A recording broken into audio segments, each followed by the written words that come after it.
Hello students, good morning. कल के lecture में हमने idol gas, real gas concept के बारे में पढ़ रहे थे कि आइडल गैस और रियल गैस उन दोनों के बीच में डिफरेंस होता है। रियल गैस का बिहेवियर आइडल गैस से डिफरेंट है और जो डिफरेंस है बिहेवियर है उसको डेविएशन बोलते हैं। और deviation between the ideal gas and real gas उसको हम एक्सप्लेन कर रहे थे with the help of effect of pressure. Now today we are going to learn about effect of temperature. Effect of temperature, ideal gas और real gas. तो real gas कभी ideal gas बन सकता है, वो क्वेश्चन कल मैंने पूछा था कि रियल गैस टू सिचुएशन में आइडल बनता है। तो वो टू सिचुएशंस कौन सी है? तो first of all at low pressure and at high temperature, at low pressure and at high temperature। तो जब प्रेशर बहुत कम होता है, होता ही नहीं है, प्रेशर ही नहीं है गैस के ऊपर। हमेशा ये सारी चीजें जो है ना इमेजिनेशन से आपको ज्यादा क्लियर होगी। समझो कि यहाँ पे गैस भरा हुआ है, एक रियल गैस जो भी आपको पसंद है वो इसमें डाल दिया है मैंने, और इसके ऊपर मैंने कंटेनर के ऊपर एक पिस्टन को रख दिया है। तो इसकी वजह से हम इसको प्रोवाइड करते हैं पी एक्सटर्नल, यानी इसको मिला एक्सटर्नल प्रेशर। अब ये गैस के ऊपर जो एक्सटर्नल प्रेशर है गैस के ऊपर, इसकी वजह से गैस के पार्टिकल्स एक दूसरे के क्लोज है। अब जब पार्टिकल क्लोज होते हैं तो उनके बीच में इंटर मॉलिक्यूलर अट्रैक्शन फोर्सेस होते हैं, और जिसमें इंटरमोलिकुलर अट्रैक्शन फोर्सेस होते हैं वो रियल गैस। जबकि हमने एज्यूम किया था कि आइडल गैस की जो पोस्टुलेट्स है, आइडल गैस के लिए जो पोस्टुलेट्स है काइनेटिक थियरी ऑफ गैसेस में आइडल गैस के पोस्टुलेट लिखे हुए हैं, तो उनमें से उसका एक पोस्टुलेट है कि there are no any intermolecular forces are exist between them, यानी इंटरमोलिकुलर फोर्सेस बिल्कुल भी नहीं होते हैं आइडल गैस में और रियल गैस में होते हैं। चलो अब पकड़ो मेरे साथ सब लोग, पिस्टन को उठाओ, पिस्टन को ऐसे ऐसे ऐसे ऐसे बाहर निकल गया। अब पिस्टन नहीं रहा जार पे, यानी प्रेशर जीरो हो गया। हमने कोई प्रेशर इसको नहीं दिया, पिस्टन निकाल दिया, नो प्रेशर नाउ। अब आप खुद सोचो और आंसर दो, what will happen with this gas? Hello everyone, I want your answer. If I remove this piston, what will happen with this gas? से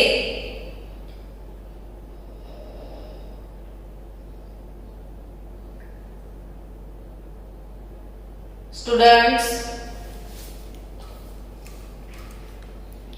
पिस्टन निकाल दोगे तो क्या होगा वो बताओ। Molecule will be spread. Yes, ये तो गैस है ना, तो सारे पार्टिकल्स बाहर निकल जाएंगे, कोई यहाँ गया, यहाँ गया, यहाँ गया, दूर दूर हो जाएंगे। तो अगर ये दूर हो गए तो क्या होगा वो बताओ। एक दूसरे के दूर चले गए तो क्या हुआ, क्या होगा?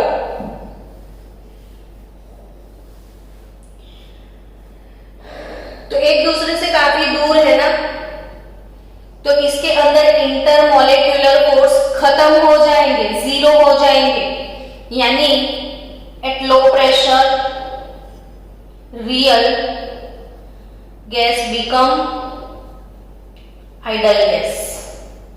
और कल हमने प्रूव किया था with the help of Boyle plot and with the help of which plot, तो compressibility factor PV over nRT versus pressure. Students, अब चीजों को मत भूल जाना, हमने कल ये वाला प्लॉट सीखा था P versus V, pressure versus volume, और प्रेशर वर्सेस वॉल्यूम जो प्लॉट है इसको आइसोथर्म हम बोलते हैं, और ये बॉयल आइसोथर्म है, बॉयल आइसोथर्म। ये क्वेश्चन भी MCQ में आता है कि following which graph is called isotherm, तो P वर्सेस V। अब ये पर्पल कलर का जो है वो आइडल गैस है और ग्रीन वाला रियल गैस है। तो प्रेशर ऊपर जाओगे तो प्रेशर इंक्रीज दिखा रहा है, प्रेशर यहाँ पे ज्यादा होगा, तो एट हाई प्रेशर दोनों के बीच में बहुत ज्यादा डेविएशन है, वो देखो एट हाई प्रेशर दोनों के बीच में डेविएशन बहुत ज्यादा है, और एट लो प्रेशर दोनों के बीच में डेविएशन कम है, यानी लो प्रेशर पे रियल का बिहेवियर ऑलमोस्ट आइडल बन जाता है, और हाई प्रेशर पे दोनों के बीच में डिफरेंस इंक्रीज हो जाता है। और दूसरा जो कल प्लॉट, क्योंकि कौन सा ग्राफ है वो क्वेश्चंस आते हैं नीट के लिए, तो कल दूसरा प्लॉट कौन सा पढ़ा था आपने, तो दूसरा ग्राफ हमने पढ़ा था Z वर्सेस प्रेशर। यहाँ पे Z लिया था y एक्सिस पे और इधर प्रेशर था, और स्ट्रेट लाइन वाला ग्राफ आइडल के लिए था, और ऐसे ऐसे ऐसे जो कर्व शेप के ग्राफ थे वो रियल गैसेस के थे। और इसमें हाइड्रोजन और helium always shows positive deviation, वो चीजें भी हम पढ़ चुके हैं। तो आज कुछ तूफानी करते हैं और टेम्परेचर के बारे में पढ़ते हैं कि नाइट्रोजन गैस पे एक्सपेरिमेंट हुआ था। चलो, एट हाई टेम्परेचर की बात है, ये लो प्रेशर वाला तो आई थिंक नाउ क्लियर। अब at high temperature what will happen, तो हाई टेम्परेचर पे सोचो कि टेम्परेचर अभी कम है तो मॉलिक्यूल शांत है, जैसे टेम्परेचर इंक्रीज होगा vibrational motion, rotational motion, linear motion, वो सब इंक्रीज हो जाएगा। Due to that collision increase होगा तो मॉलिक्यूल एक दूसरे के दूर चले जाएंगे। तो अगर बहुत ज्यादा टेम्परेचर आपने दे दिया तो मॉलिक्यूल एक दूसरे से दूर चले जाएंगे, तो अगेन इंटरमॉलिक्यूलर फोर्सेस रिड्यूस हो जाएंगे, तो रियल गैस आइडल बन जाएगा। यानी कि रियल गैस दो सिचुएशन में आइडल होता है, और अगर वो आइडल है दो सिचुएशन में, तो एट लो प्रेशर और एट हाई प्रेशर पे वो बॉयल्स लॉ फॉलो करता है, eight low pressure and high temperature पे वो बॉयल्स लॉ फॉलो करता है। Let's see with the example of nitrogen gas. Nitrogen gas पे एक्सपेरिमेंट हुआ था, different temperature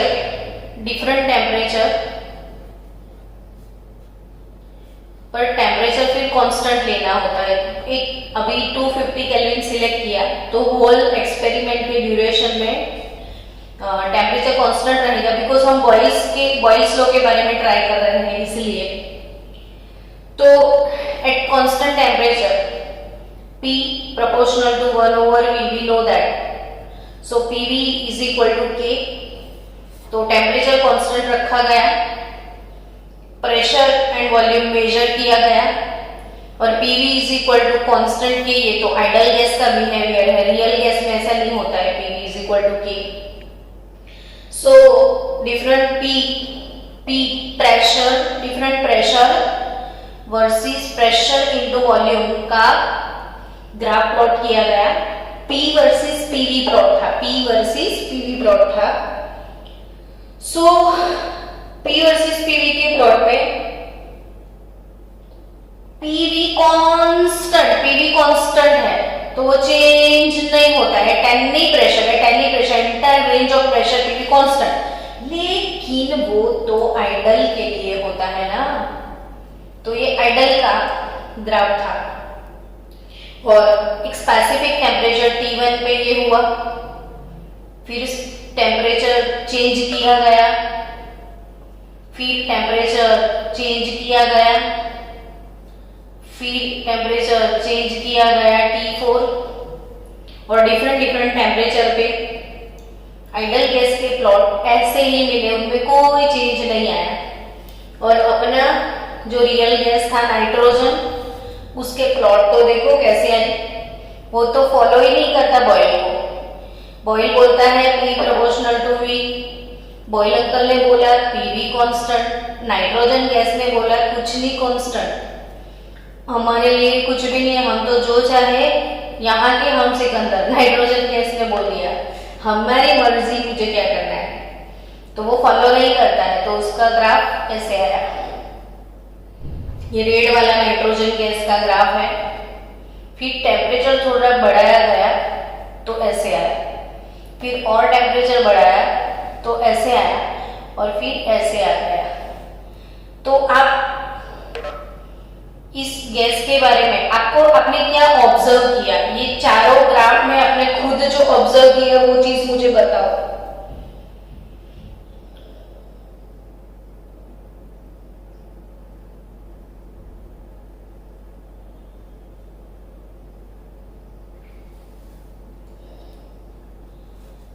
temperature T4 greater than T3 greater than T2 greater than T1, highest temperature T4 है। कुछ observe किया तो बताओ। कुछ भी ऑब्जर्व नहीं किया तो ऑब्जर्व ये करना है, देखो ये डेविएशन, ये रियल बिहेवियर, सॉरी ये आइडल बिहेवियर, ये रियल बिहेवियर, और इन दोनों के बीच का जो डिफरेंस है उसे डेविएशन बोलते हैं। तो आई थिंक देखो डेविएशन कर्व जो है वो बहुत बड़ा है, टेम्परेचर थोड़ा इंक्रीज किया तो दोनों के बीच का डिफरेंस थोड़ा कम हो गया, और भी टेम्परेचर इंक्रीज किया तो ऑलमोस्ट, और यहाँ पे तो दोनों सेम हो गए, सेम, यानी कि nitrogen gas at T4 temperature it follows Boyle law. देखो बॉयल को फॉलो कर दिया इसने, यहाँ पे बॉयल को फॉलो नहीं करना है, बॉयल से गुस्सा है, यहाँ बॉयल से गुस्सा है, यहाँ थोड़ा थोड़ा बॉयल के पास चला गया, यहाँ पूरा चला गया। समझे कि नहीं समझे बच्चों? जब तक नहीं आप नहीं समझते हो मुझे कोई जल्दी नहीं है, हाँ बोलो बच्चों, समझ पाई कि नहीं पाई? ओके, तो एक T4 टेम्परेचर जो है, T4 टेम्परेचर पे नाइट्रोजन गैस का बिहेवियर कंप्लीटली आइडल गैस जैसा दिखा, तो वो टेम्परेचर को हिस्ट्री में कुछ बोलते हैं हम बॉइल पॉइंट। बॉइल पॉइंट, तो बॉइल पॉइंट और बॉइल टेम्परेचर, बॉइल पॉइंट और बॉइल टेम्परेचर क्या है वो समझो। बॉइल पॉइंट और बॉइल टेम्परेचर क्या है वो समझो। तो द टेम्परेचर डेफिनेशन लिख देना बच्चों सब लोग, आपकी टेक्स्ट बुक में ये चीजें नहीं होंगी। तो the temperature at which the temperature at which a real gas, the temperature at which a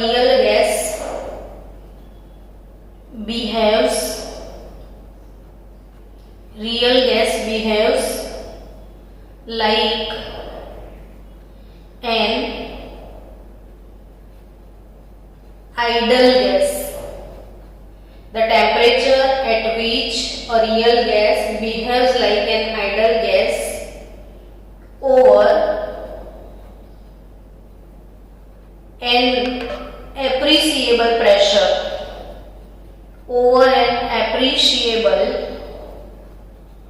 temperature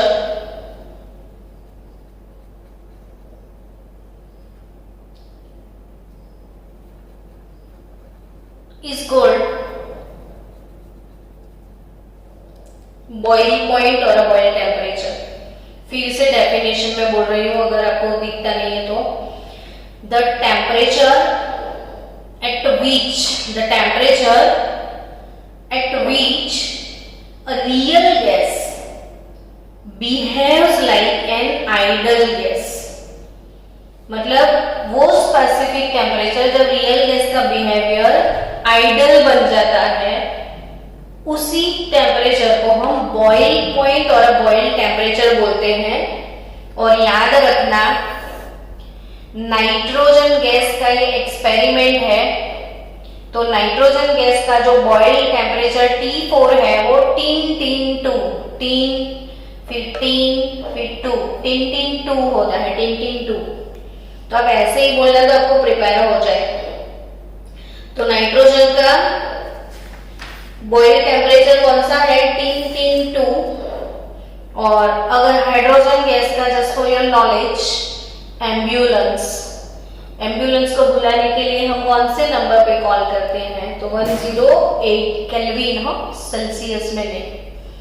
तो नाइट्रोजन गैस का बॉइल टेम्परेचर है 332 केल्विन और हाइड्रोजन गैस का बॉइल टेम्परेचर है 108 kelvin.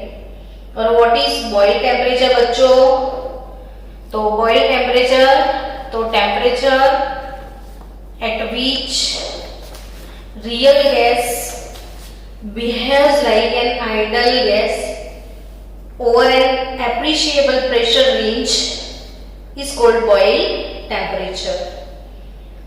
So now wait for 1 minute.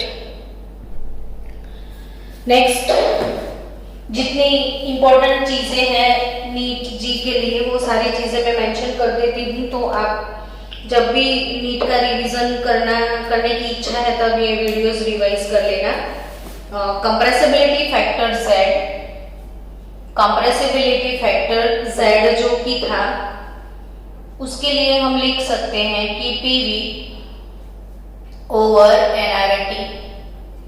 Compressibility factor Z क्या था?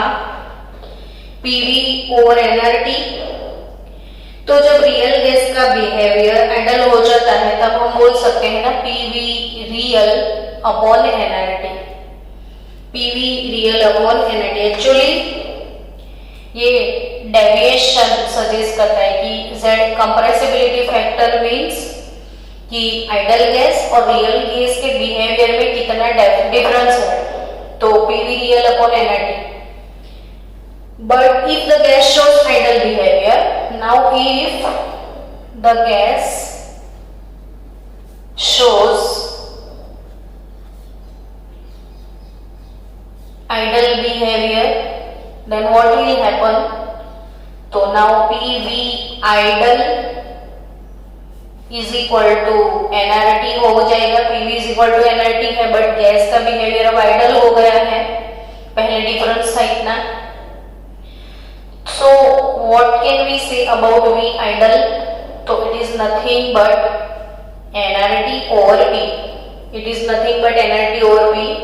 And if we substituting this value in this unit, Z is equal to P and देखो nRT by P है ना, ये nRT over P, नीचे से देखो तो nRT over P, तो nRT over P means V idle। तो substituting this equation into Z formula, तो actually what is Z? तो V real upon V idle। तो ये एक चीज आपकी डिक्शनरी में सेव कर लेना कि Z के लिए एक नया फॉर्मूला, रियल गैस का मतलब real volume upon ideal volume, real volume upon ideal volume, तो भी Z मिल जाएगा आपको।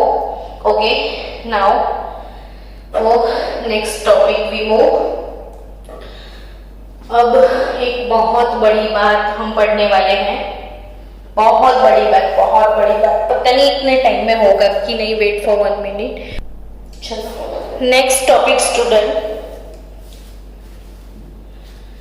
causes of deviation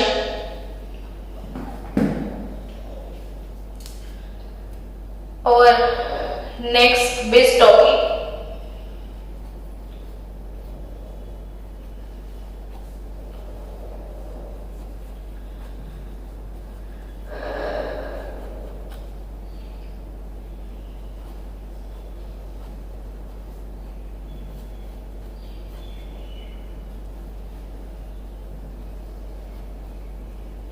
पढ़ा आपने कि what are the main factors और what are the reasons of deviation from ideal behaviour. Real gas और आइडल गैस के बीच में ये डेविएशन है या डिफरेंस है, उसका रीजन क्या है.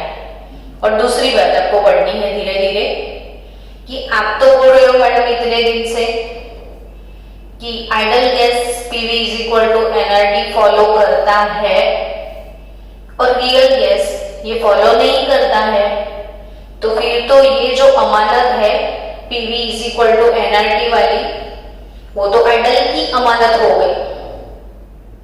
तो फिर रियल गैस के जब सम्स आए, हमारे पास तो आइडल गैस है ही नहीं, हमारे पास तो जितने गैस है वो तो रियल ही है. तो फिर रियल गैस के लिए ये फॉर्मूला क्यों अप्लाई करने का.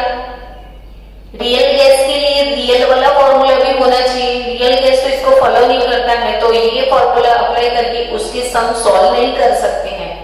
तो इसीलिए अब नेक्स्ट हमारा जो टॉपिक है वो है डेरिवेशन ऑफ वैन डर वाल equation.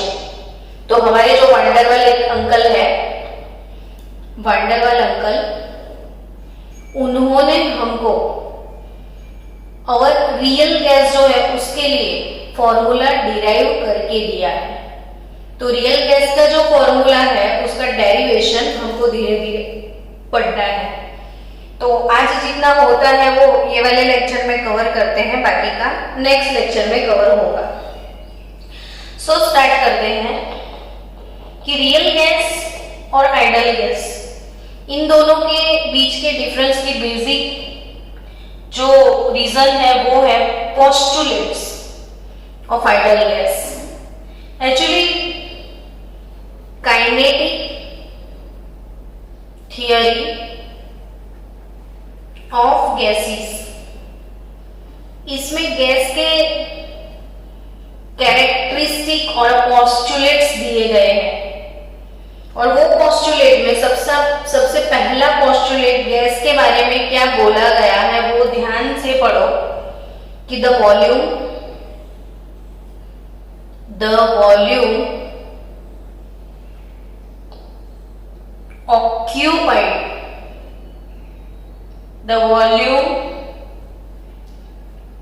occupied by the gas molecule, the volume occupied by the gas molecule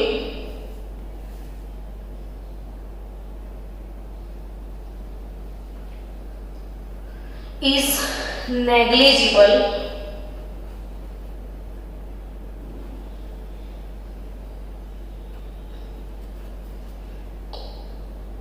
as compared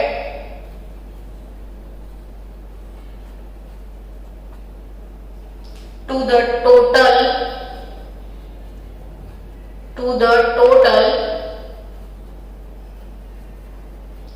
volume of gas. पहले ध्यान से लिख दो आप, फिर उसको वन बाय वन हम एक्सप्लेन करेंगे और उससे पूरा डेरिवेशन मिलने वाला है.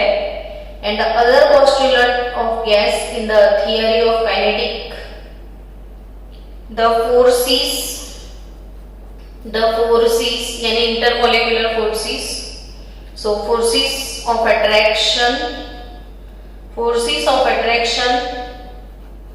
और रिपल्शन, दोनों टाइप के फोर्सेस तो होते हैं between the molecule, between the gas molecules are negligible. बोलो। ये दो पोस्टुलेट गैस के बारे में लिखी गई है काइनेटिक थियरी में, जो कि हमारा रियल गैस जो है ये फॉलो नहीं करता है। तो इसी बेस पे आइडियल गैस इक्वेशन बने हुए हैं कि भाई the volume occupied by the gas molecule is negligible is compared to the total volume of gas. यानी कि आप जिस रूम में बैठे हो बच्चों, आप जो भी रूम में अभी बैठे हो, तो वो रूम के अंदर जो भी गैस है वो गैस कितना वॉल्यूम ऑक्यूपाई करता है। अब जिस रूम में बैठे हो उस रूम में जो गैस है वो कितना वॉल्यूम ऑक्यूपाई करता है, तो जितना आपका रूम का वॉल्यूम है, कितना वॉल्यूम ऑक्यूपाई करेगा, जितना आपका रूम का वॉल्यूम है उतना वॉल्यूम ऑक्यूपाई करेगा। ठीक है, तो रूम के हिसाब से वॉल्यूम ऑक्यूपाई करता है। अब रूम का वॉल्यूम और रूम के अंदर जो गैस है उसमें से कोई एक पार्टिकल का वॉल्यूम, चलो इसको ऐसे समझते हैं हम कि ये एक कंटेनर है, उस कंटेनर में ये गैस भरा हुआ है, तो ये गैस का वॉल्यूम कितना, तो जितना कंटेनर का वॉल्यूम है वो सारी स्पेस है गैस ऑक्यूपाई कर लेता है। अब ये overall volume of container, overall volume of container, उसकी कंपैरिजन में इसका वॉल्यूम कैसा, तो ये तो नेग्लिजिबल, ये वॉल्यूम को तो कोई वॉल्यूम है ऐसा लगता है। बट एक्चुअली बच्चों आप बोलो कि जो सागर में पानी है या समंदर में जो पानी है वो कितना सारा पानी है, कितना सारा पानी है, और उसके सामने एक बूंद पानी का वॉल्यूम कितना है, तो नेग्लिजिबल। लेकिन कहावत है बूंद बूंद से ही सागर बनता है, बूंद बूंद से ही सागर बनता है। तो एक बूंद को अगर निकाल दिया, निग्लेक्ट कर दिया, तो आप हर एक बूंद को निग्लेक्ट करोगे तो बचेगा क्या। सो वंडरवाल अंकल ने बोला कि भाई इसके होल वॉल्यूम के कंपैरिजन में कोई एक पार्टिकल का वॉल्यूम नेग्लिजिबल नहीं है, it is to be considerable, इसको कंसीडर करना चाहिए। समझे आप? तो ये चीज आप समझ गए कि बूंद से ही तो सागर बनता है। जब बूंदे भेगी होंगी, मतलब बूंदे का मतलब हर एक बूंद को आप कलेक्ट करोगे तब वॉल्यूम दिखेगा ना, तो उसका खुद का भी एक एग्जिस्टेंस है, उसको निग्लेक्ट नहीं करना है। यानी ये जो पोस्टुलेट है फर्स्ट वाला कि the volume occupied by the gas molecule is negligible as compare to the total volume of gas, इसके बेस पे PV is equal to nRT derive किया गया। अब दूसरी पोस्टुलेट कि the force of attraction or repulsion between the gas molecule are negligible, लो। दूसरी बात भी यही बोलती कि दो मॉलिक्यूल के बीच में कोई फोर्स नहीं होता है, नेग्लिजिबल जो भी है। बच्चे सोचो, आप अभी आपके घर में हो, आपके पापा के क्लोज हो, तो आपके पापा और आपके बीच में कुछ ना कुछ इंटरेक्शन तो है ना, ऑब्वियसली है। अब पढ़ने के लिए चलो 12th में बहुत अच्छे मार्क्स आ गए, बहुत अच्छी पढ़ाई कर ली, आप कनाडा चले गए। अब कनाडा और आपके पापा के बीच का डिस्टेंस बहुत ज्यादा हो गया, यानी एक मॉलिक्यूल अभी कनाडा है, दूसरा मॉलिक्यूल अभी वही है जहां था, तो दो मॉलिक्यूल के बीच में डिस्टेंस बहुत ज्यादा है, पर क्या अट्रैक्शन कम हो जाएगा? हाँ, डिस्टेंस ज्यादा है तो जल्दी मिल नहीं पाते हैं, क्लोज नहीं होते हैं, लेकिन जब आएगा फिर बेटा वापस घर पे तो प्यार तो वही रहेगा दोनों के बीच में। समझ में आया? तो वैसा ही है कि ये लोग बोलते हैं कि द फोर्स ऑफ अट्रैक्शन और repulsion between the gas molecule are zero in ideal gas, but real gas में देखो, अगर ये कार्बन डाइऑक्साइड गैस है, अब ये कार्बन डाइऑक्साइड गैस पे मुझे एक्सटर्नल प्रेशर मैंने डाल दिया, तो जब मैं प्रेशर डालूंगी, अब इमेजिन करना है पिस्टन को सब पकड़ो और नीचे की तरफ मूव करो, तो पिस्टन इधर आ गया, तो सारा गैस इतना ही वॉल्यूम कवर करने वाला है। अब सोचो कि वॉल्यूम वो कम कवर करता है, वॉल्यूम अगर वो कम कवर करता है तो क्या होगा, तो मॉलिक्यूल एक दूसरे के क्लोज आ गए,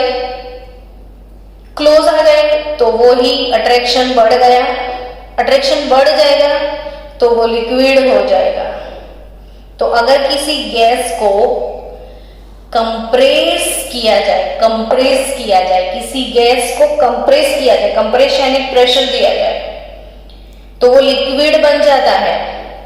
हमने कल पढ़ा था CO2 गैस मैक्सिमम कंप्रेसिबल है, यानी CO2 को आप कंप्रेस करो ना, CO2 गैस को, तो वो जल्दी से लिक्विड में कन्वर्ट हो जाता है, उसका लिक्विफिकेशन बहुत फास्ट होता है, बिकॉज वो मैक्सिमम कंप्रेसिबल है, बिकॉज कि उनके मॉलिक्यूल के बीच में प्यार ज्यादा है। तो जब वो कंप्रेस होता है तो मॉलिक्यूल एक दूसरे के क्लोज आ जाते हैं, तो वो लिक्विड में कन्वर्ट हो जाता है। समझे आप? तो यही चीज है कि ये तो पोस्टुलेट में गड़बड़ है, आइडल गैस और रियल गैस के बीच में ये दो पोस्टुलेट्स में गड़बड़ है। सो स्टूडेंट्स, इसके आगे वाली जो थियरी है वो कल के लेक्चर में हम पढ़ेंगे, तो कल कंटिन्यू होगा लेक्चर।